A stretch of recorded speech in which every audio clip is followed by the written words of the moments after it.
Hello again. It is sometimes suggested that I am obsessed with black people. It is, I think, more a case of British society being obsessed with black people, and this leading me to comment on the phenomenon. If 80% of the models in advertisements were Sikhs or Chinese people, then I would very likely be talking about them a lot. This is not, however, the case. It is black people who are being thrust into prominence, and so it is to them that my attention is inexorably drawn. Historical dramas on the television, set in 18th or 19th century England, do not as a rule show Sikhs or Chinese people either as being part of British society at that time. It is almost invariably black people who are shown. This naturally intrigues me, and I can hardly be blamed for noticing what is going on and remarking upon it. Although, of course, we are not supposed to notice this, I think people find it irritating that I draw attention to what is going on rather than anything else. We're supposed simply to take the presence of black people in dramas about, say, Tudor England as background, and it's considered impolite to discuss it. Of course, there are also times when people do not wish to draw attention to the presence of black people, and when this happens, they turn to a very useful trick, which is to use the expression BAME, which is short for Black, Asian and Minority Ethnic. Under what sort of circumstances would people wish not to draw attention to the number of black people in some setting or other? Well, prisons are one such thing. In London, according to the 2021 census, white British people made up 36.8% of the population, which is in itself a scandal, but we will leave that for now. In Pentonville Prison in London, white British people, though, make up just 26% of the population.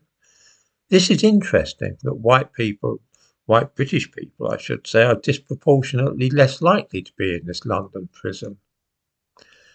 This is where the BAME scam kicks in, because we see in the official figures, which I give a link in the description to this video, that 58% of the prisoners in Pentonville are BAME. Now, this is such a broad category that we cannot immediately work out who they might be. Are they Gurkhas, Nepalese? Perhaps they're Hindus, Sikhs, Chinese people? Of course they are not. The great majority of them are black, with a good number of Pakistani and Bangladeshi Muslims as well. But by using the BAME terminology, but using this expression, this is hidden. There is no way at all of finding out what the percentage of black people is in that prison. This is why I call the use of the term BAME a scam. Our society is absolutely obsessed with counting black people and ensuring that they are more prominently shown, but in a situation such as the prison population, the opposite procedure is used and a number of black people concealed from sight. BAME is used also in situations where there are very few black people, and you don't want people to know that either. Suppose that you're running a vibrant and multicultural school or further education college, one with many black kids and also quite a few kids of Indian or Chinese heritage.